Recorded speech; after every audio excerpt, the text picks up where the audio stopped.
पंचवटी में बैठे राम लक्ष्मण होना, राम सीता जी के रहे समझाई होना, राम सीता जी के रहे समझाई होना।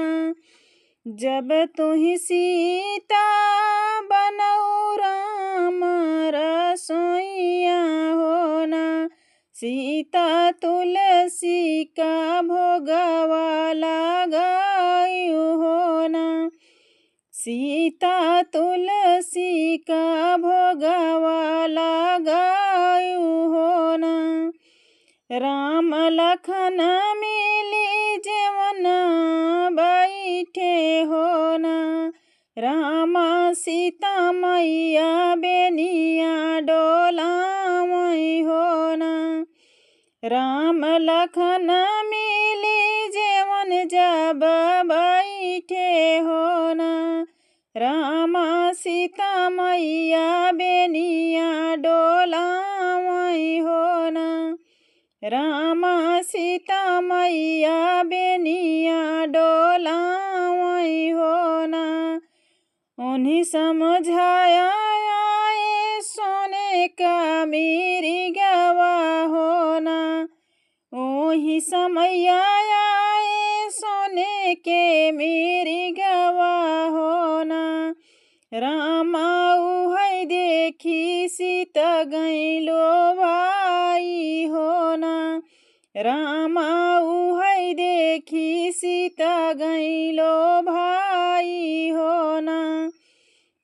इहै मेरी गा स्वामी हवे अति सुंदर होना, स्वामी देखतई मोरे मन भावई होना, स्वामी देखतई मोरे मन भावई होना।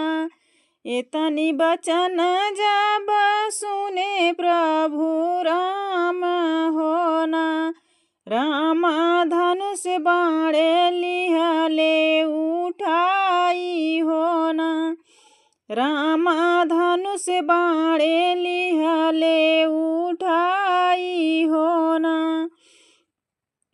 दौड़ी भाग मेरे गा तुरंत छाल किहले से होना, रामा पीछे पीछे भागई रघुराई होना, रामा पीछे पीछे भागई रघुराई होना।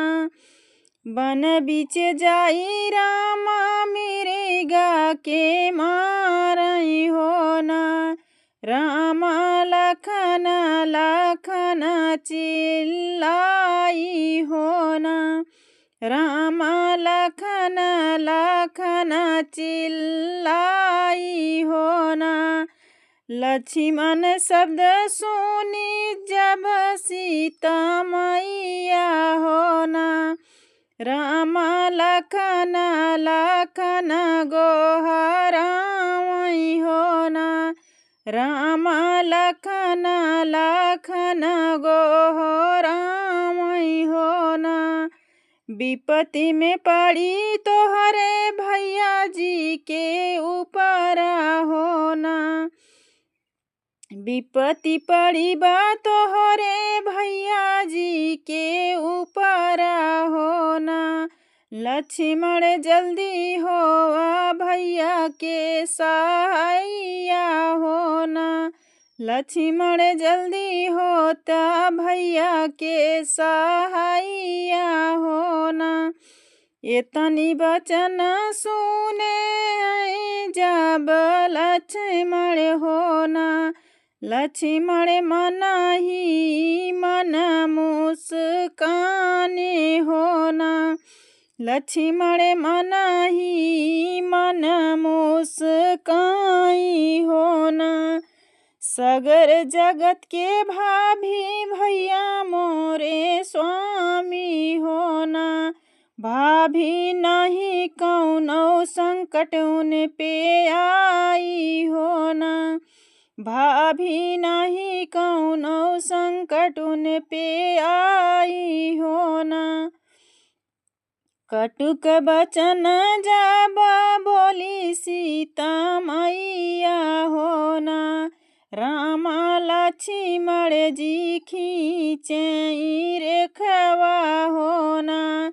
राम लक्ष्मण जी रेखवा खींचावई हो ना। रेखा के बाहर जीनी आऊ मोरी भाभी हो ना। भाभी चाहे आई साधु भिखारी हो ना। भाभी चाहे आई साधु भिखारी हो ना। जोगिया के भेष धारी आवेला रावणवा हो ना।